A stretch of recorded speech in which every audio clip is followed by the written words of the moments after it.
सास ने पढ़ी कक्षा 12वीं। पाखी एक मल्टीनेशनल कंपनी में काम करने के साथ सोशल एक्टिविस्ट भी होती है, जो ऑफिस खत्म होने के बाद शाम को घर आकर जरूरतमंद छोटे बच्चों को फ्री में पढ़ाती है। उसकी इस खूबी से बाकी लोगों के साथ सास भी बहुत खुश होती है। तुम सच में बहुत अच्छा काम कर रही हो बेटा। बस ध्यान रखना बच्चे आधे रास्ते में कहीं भटक ना जाए। भटकने से मेरा मतलब सिर्फ गलत काम करना नहीं है। कोई घर की जरूरत के लिए नौकरी करने लगे या किसी के घर वाले उसकी शादी करा दे, ये भी तो मंजिल से भटकना ही होता है ना। वाओ मम्मी, मुझे नहीं पता था कि आप पढ़ाई को लेकर इतनी पर्टिकुलर हो। पर फिक्र मत कीजिए, इनके साथ ऐसा कुछ नहीं होगा। बहू की बात पर मुस्कुराकर सास चली जाती है और पाखी बच्चों को पढ़ाने में बिजी हो जाती है।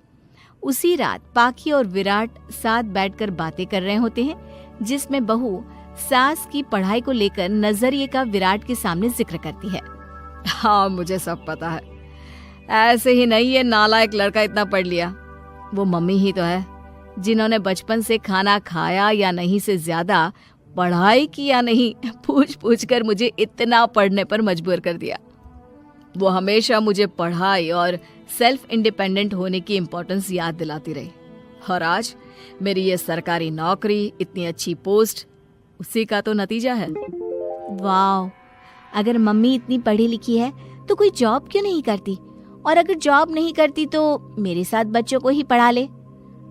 तुम्हें किसने बोला कि मम्मी पढ़ी हुई हैं? उन्होंने तो अपनी 12th क्लास भी पूरी नहीं की। उससे पहले ही नाना जी ने मम्मी की शादी करा दी। शायद इसलिए पढ़ाई और अपने पैरों पर खड़े होने को लेकर उनकी सोच ऐसी है, क्योंकि वो खुद ये सब करना चाहती हो। पत्नी की बात सुन के विराट भी सोच में पड़ जाता है। दोनों मिलकर प्लान बनाते हैं और अगले दिन बच्चों को पढ़ाते हुए पाखी उनके पास एक कुर्सी एक्स्ट्रा लगा देती है।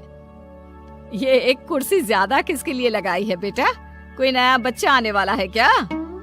हाँ जी, आज से मेरी एक नई बच्ची मेरे पास, यानी कि मेरी सास, दोबारा पढ़ाई शुरू करने वाली है। अरे क्या पागल जैसी बात कर रही है? भला ये भी मेरी कोई उम्र है बच्चों के बीच बैठकर पढ़ने की?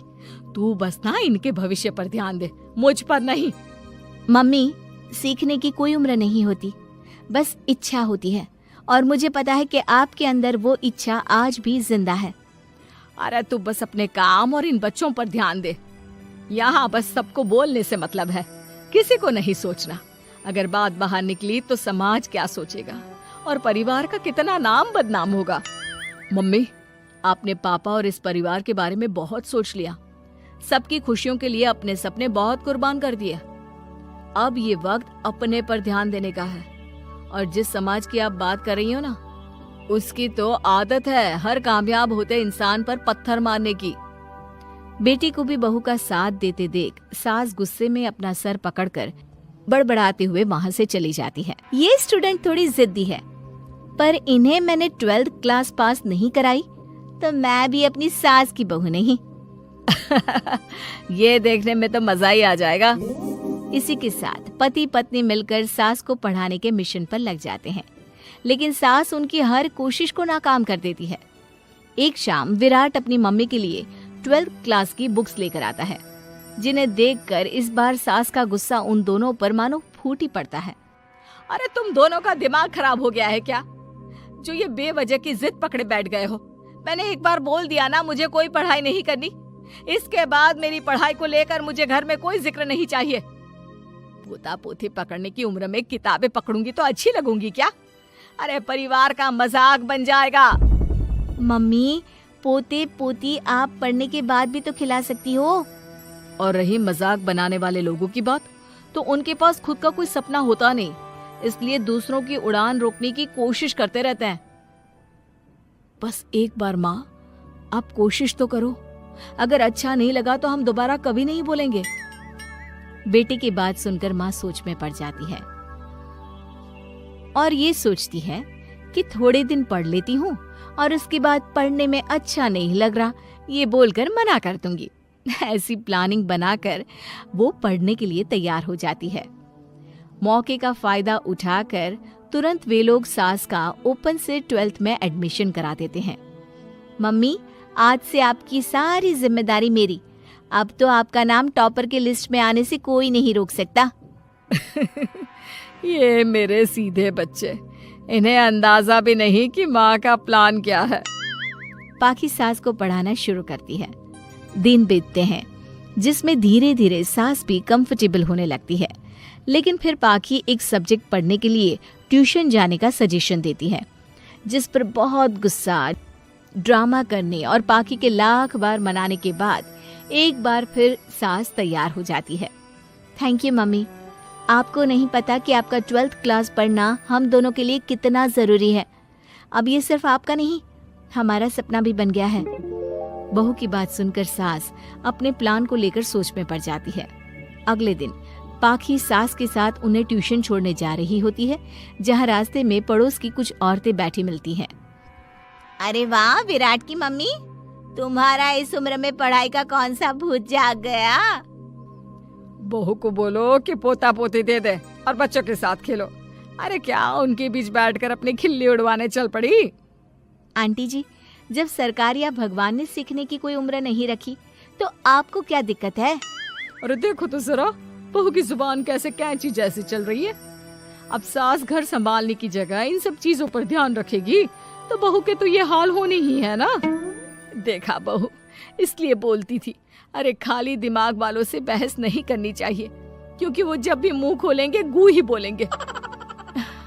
उदाहरण तो तुमने अभी देख लिया। वैसे बहन, मैं तो अपना सपना पूरा कर लूंगी, लेकिन क्या यहाँ बैठकर पंचायत करने के अलावा तुम लोगों का कोई दूसरा सपना भी है। सारी औरतें चुप हो जाती हैं और सास बहू चले जाते हैं। अब सास के अंदर पढ़ने की इच्छा जाग उठती है और वो अपना प्लान छोड़ मन लगाकर पढ़ाई करना शुरू कर देती है। देखते ही देखते 1 साल बीतता है और बोर्ड एग्जाम शुरू हो जाते हैं। मम्मी, एग्जाम के लिए जाने से पहले जल्दी से ये दही शक्कर खा लो। अरे चल पागल, ये सब बच्चों के लिए होता है। अभी आप भी हमारे लिए स्कूल में एग्जाम देने वाली बच्ची ही तो हो। बच्चों का प्यार देखकर सासू माँ खुश हो जाती है और दही शक्कर खाकर विराट के साथ घर से निकल जाती है, जो मम्मी को एग्जाम सेंटर पर छोड़ ऑफिस चला जाता है। इसी तरह समय बीतता है और एग्जाम खत्म होने के बाद देखते ही देखते रिजल्ट भी आ जाता है। मेरी टॉपर माँ, तुमने तो तहलका मचा दिया।